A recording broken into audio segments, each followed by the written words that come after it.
¿Te has preguntado por qué tantos proyectos de software terminan siendo un desastre? Cambias una sola línea de código y de repente todo el sistema se rompe.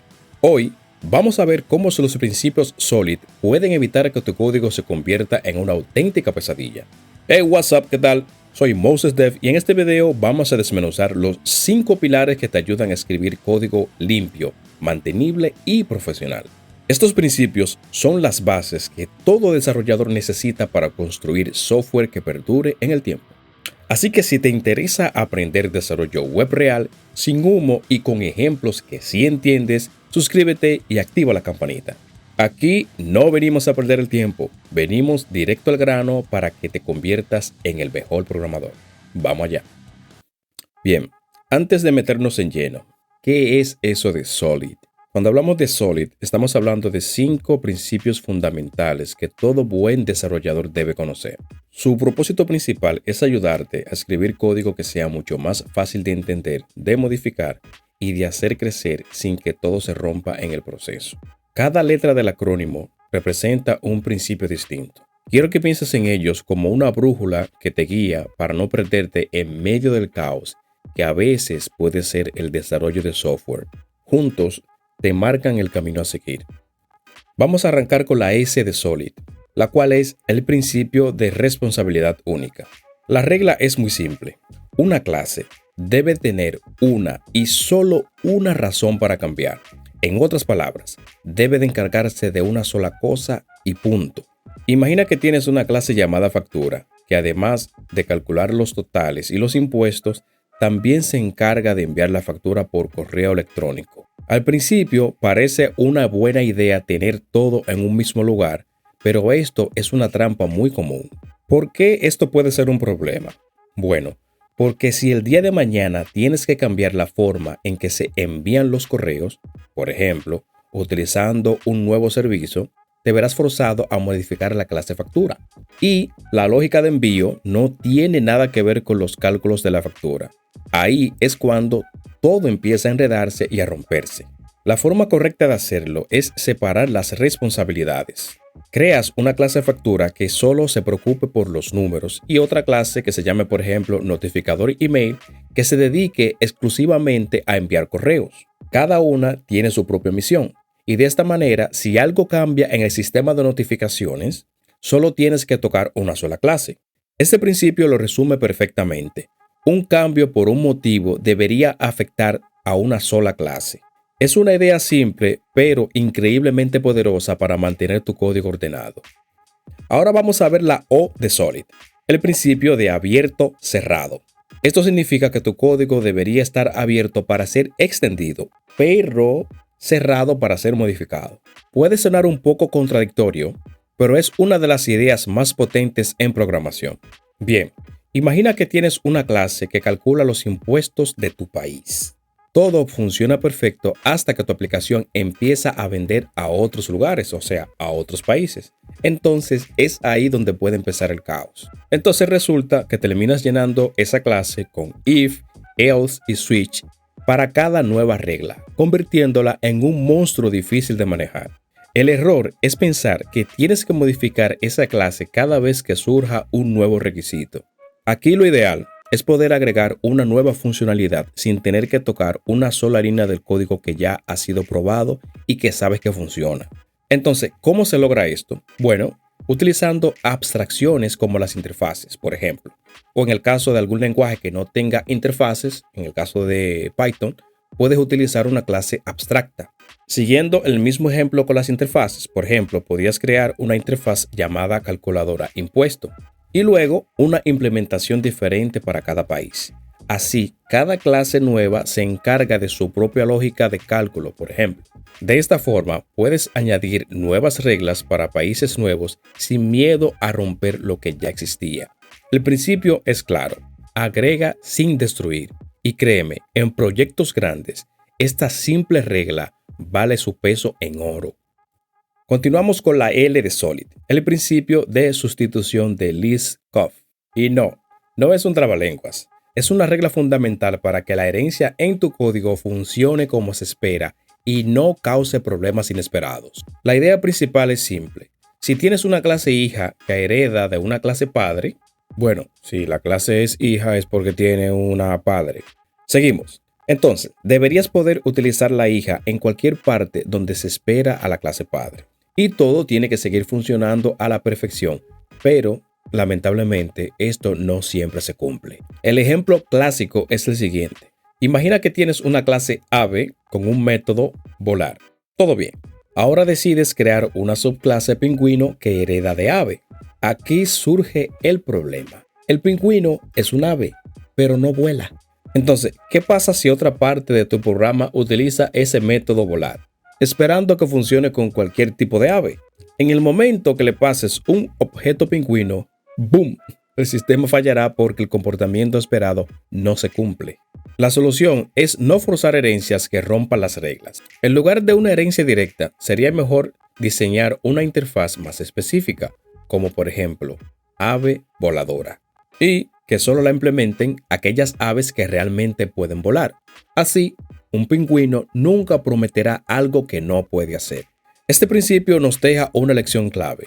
No heredes lo que no puedes respetar, porque una herencia mal diseñada no solo no ayuda, sino que activamente crea errores y hace que tu código sea frágil y confuso. Ahora vamos con la I de Solid, el principio de segregación de interfaces. Y no tiene que ver con audio, sino con un diseño de software limpio y eficiente. El objetivo es mantener nuestras conexiones entre clases lo más precisas posible. La idea principal es que ninguna clase debería estar obligada a implementar métodos o funcionalidades que no va a utilizar. Forzar a una clase a tener métodos vacíos es una señal de que algo en nuestro diseño no está del todo bien. Y esto pasa más de lo que te imaginas. Imagina que tienes una interfaz genérica llamada trabajador, que define dos acciones, trabajar y comer.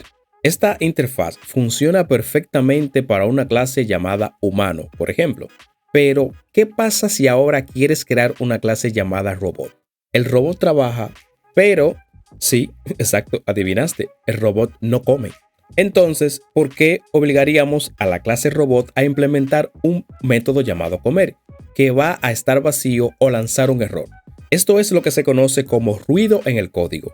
Hace que sea menos intuitivo y más difícil de entender para el próximo desarrollador que lo vea. La solución es muy sencilla. En lugar de tener una interfaz grande, la dividimos en varias más pequeñas y específicas. Por ejemplo, podemos tener una interfaz llamada iTrabajador y otra llamada iComedor. Un pequeñito paréntesis. La I, delante de cada una de las interfaces que te he presentado, es una convención que se tiene a la hora de escribir interfaz. Se le coloca la I delante de interface para poder identificar inmediatamente el que la vea ya se va a dar cuenta de que es una interfaz. Seguimos. Entonces, de esta manera, cada clase puede implementar solo las interfaces que realmente necesita.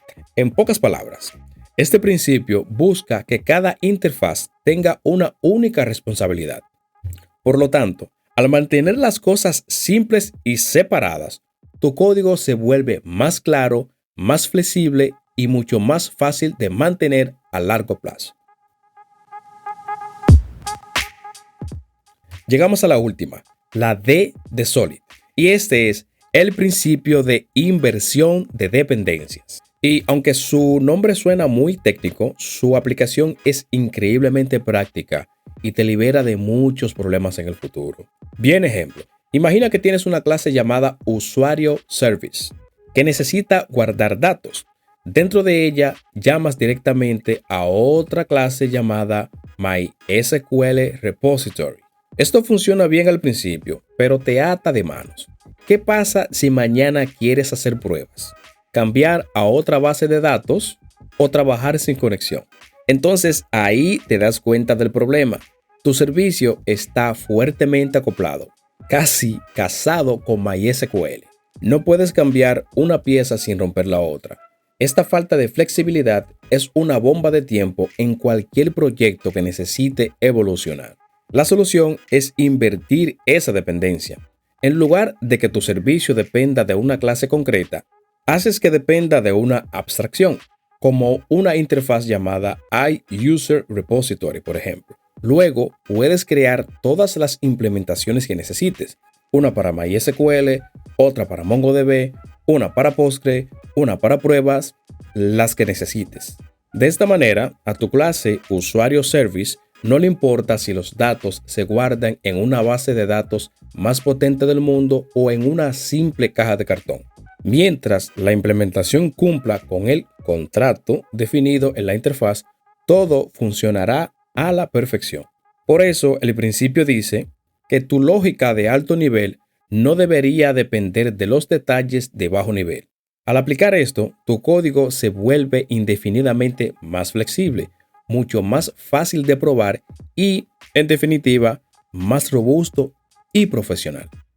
Vale, vamos a hacer un repaso rápido de los 5 principios que vimos hoy. Entender esto vale oro si de verdad quieres escribir buen código y llevar tus habilidades de desarrollo al siguiente nivel. Recuerda, la S, responsabilidad única. Una clase, una sola tarea. La O, abierto, cerrado. Agregar funcionalidad sin romper la que ya existe. La L, sustitución del scope. No heredes si no puedes respetar el comportamiento. La I, segregación de interfaces. No obligues a implementar lo que no se necesita. Y la D, inversión de dependencia. Depende de contratos, no de detalles. Ahora viene la pregunta clave. ¿Tienes que aplicar todos estos principios todo el tiempo y en todos tus proyectos? La respuesta es no. No se trata de ser un purista, sino de ser un programador inteligente que sabe cuándo utilizar la herramienta correcta. Pero, evidentemente, conocerlos te da una base increíblemente sólida. Te permite identificar problemas de diseño antes de que ocurran. Te ayuda a evitar errores muy comunes y te da el criterio para escribir software mucho más limpio, profesional y fácil de mantener en el futuro. Si este videito te ayudó a entender los principios Solid de una forma clara y con ejemplos reales, déjame un like y cuéntame en los comentarios cuál de estos principios ya aplicas y cuál te costó más entender. A mí al principio me costó entenderlo los 5. Suscríbete a mi canal si quieres seguir aprendiendo desarrollo web real con ejemplos que sí tienen sentido y sin humo. Así que nos vemos en el siguiente video. ¡Llévatelo!